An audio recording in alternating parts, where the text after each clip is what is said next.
ברוך אתה אדוני אלוהינו מלך העולם שהכל נהיה בדברו. I have mentioned it already many a time, but I keep on insisting because this is what I am, this is what I do. What is my source of inspiration? Usually it's the Bible. Usually it's the narratives of the Torah, the events of the patriarchs, the events of the great figures that are the main actors that decided the future of the Jewish people and through them of humanity as well. So I want to go back to the first patriarch, to Abraham. Abraham listens to the word of God. God speaks to him. The Torah doesn't say why. Suddenly it says, Vayomer Hashem el Avram. God speaks to Abraham. He tells him, you know what? Lech lecha. Go away. Get out of the house of your fathers, your city where you live, the country where you are. Leave everything behind. Go. Where should you go? You will go to a land that I will show you. But nowhere in the Torah does it say, where is that land that God is showing him? What are the coordinates where he's supposed to go? Yet Abraham goes. Where was Abraham at the time? Well, we are not too sure. Our rabbis are not too sure. They say maybe he was in Ur, which was the city in which he was born, which was the great metropolis of those days. The most advanced civilization was present there.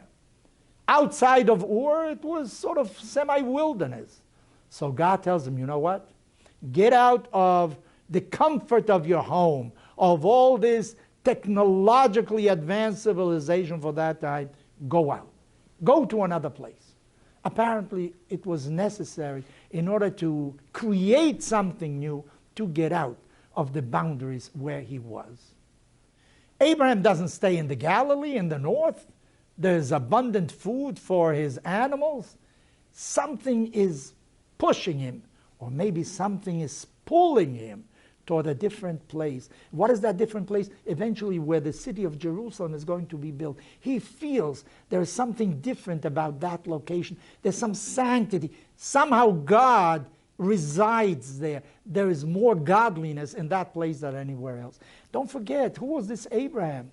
He somehow came to the conclusion there is only one God. That had already been done. Adam knew, Noah knew, yet it had been forgotten. You know, it had been somehow diluted in many other things, and people ended up just being idolaters. They believed in idols, in something altogether different, and forgot about the existence of one God. So Abraham was a very special spirit that felt holiness where maybe other people cannot see. I remember reading about a young man who was eventually going to become the Rabbi of Kotsk. That's a certain part of the Hasidic world. He was a very different person. He was, in many senses, unique also.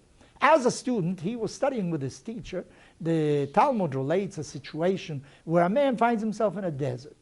In a desert, there's nobody else around. He doesn't know what is the date, what is the day of the week. Is today Monday, Tuesday? What should he do about celebrating Shabbat? Because Shabbat, unlike other Jewish festivities, is a universal type of concept. When God created the world, he created Shabbat. He worked for 6 days, and on the seventh day he rested. So Shabbat is part of the creation. So this is the discussion in the Talmud. So the young man says to his teacher, how is it possible that one doesn't know what day of the week it is? Monday is not Tuesday. Tuesday is different from Wednesday. How can you not know what day of the week it is? So the teacher realized, you know, this student is somebody different. He has a different kind of sensitivity. You know, he knows what the day of the week is, what characteristics are unique. Well, Abraham was that kind of an individual who understood somehow, not by coordinates. He didn't have a GPS to know where the most sacred place in the world is. He felt attracted by the city, what was going to be the city of Jerusalem. Somehow God resides over there. It made me think, you know, nowadays our accent is always on technology, on science. You have a hypothesis, well, you have to prove it. You have a theorem, okay, where's the proof? Everything has to be 1, 2, 3. Yet, there are other ways of coming to certain conclusions. Art does not respond to any theorem. Music, well, has something to do with some mathematical formulas even, but yet the great composers are not the ones that follow that. It's something altogether different. And many of the decisions in our lives are not really a result of a scientific process where we reason out what we should do. How do we get married? How do we choose a life partner? Maybe it's something altogether different. It's some kind of intuition, sentiment, sensitivity, some kind of attraction, some kind of chemistry that we establish with other people. How do we come to this intuition, to this chemistry?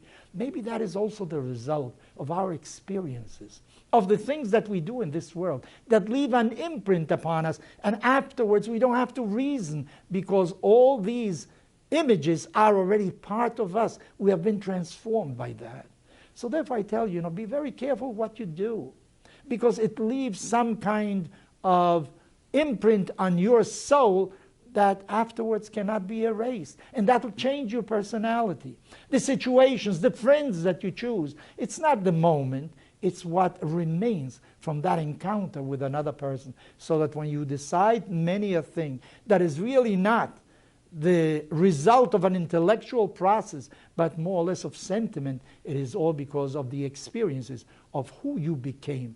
So be very careful that in all your doings and all your dealings, you follow what is moral, what is ethical. You follow a path that was designed for us in the Bible so that we should become better human beings and thereby also grow emotionally and spiritually as well.